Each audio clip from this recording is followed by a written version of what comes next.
श्री कृष्ण कहते हैं, क्रोध मनुष्य का सबसे बड़ा शत्रु होता है। क्रोध के कारण मनुष्य की सोचने समझने की शक्ति नष्ट हो जाती है और उस व्यक्ति के पतन में ज़्यादा समय नहीं लगता है।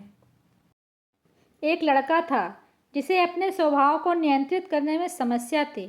जब भी वह क्रोधित होता था तब उसके दिमाग में जो भी आए वो बोल देता था। उसके इस स्वभाव के कारण कई लोगों को चोट पहुंचती थी। उसके घर वाले भी इस स्वभाव के कारण उससे काफ़ी परेशान थे। उसके पिता को अब उसकी चिंता होने लगी थी और उन्होंने ठान लिया कि ये अपने बेटे को यह स्वभाव बदल के ही रहूँगा। एक दिन पिता ने अपने बेटे को कील और हथौड़े का एक थैला दिया और कहा, हर बार जब भी तुम क्रोधित हो तब एक कील को लेना और हमारे घर के पीछे जो दीवार है उस पर लगा देना। बेटे के अपने पिता की बात मान ली और कहा, अच्छा पापा, ठीक है, मैं वैसा ही करूँगा। कुछ ही दिनों में तो बेटे ने इतनी सारी कील लगा दी कि आधा थैला खत्म भी हो गया। अब कील की संख्या धीरे धीरे कम हो रही थी और साथ में ही उसका क्रोध भी नियंत्रण में आ रहा था। एक दिन ऐसा आया कि उसका क्रोध संपूर्ण नियंत्रण में आ गया था।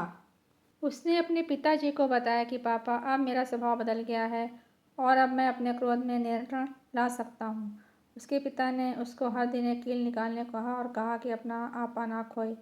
बेटे ने भी पिता का कहना मान लिया और हर रोज दीवार पर लगी कील में से एक कील निकालने लगा। अंत में एक दिन ऐसा आया कि वो लड़का आखिरी कील निकाल रहा था। पिता ने अपने बेटे से कहा कि तुम बेटे बहुत अच्छा किया, पर क्या तुम इस दीवार में जो छेद है वो देखते हो?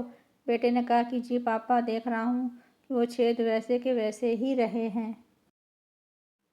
पिता ने बेटे को समझाते हुए कहा कि इसी तरह जब भी तुम क्रोध में आकर लोगों को कुछ भी बोल देते हो तो उस व्यक्ति के दिमाग में एक निशान छोड़ देते हो। जैसे कील के कारण इस दीवार पर निशान है, वैसा ही बेटे को अब उसके पिता का कहना चाहते हैं वो समझ में आ गया था और उसने अपने क्रोध को नियंत्रित करना भी सीख लिया था।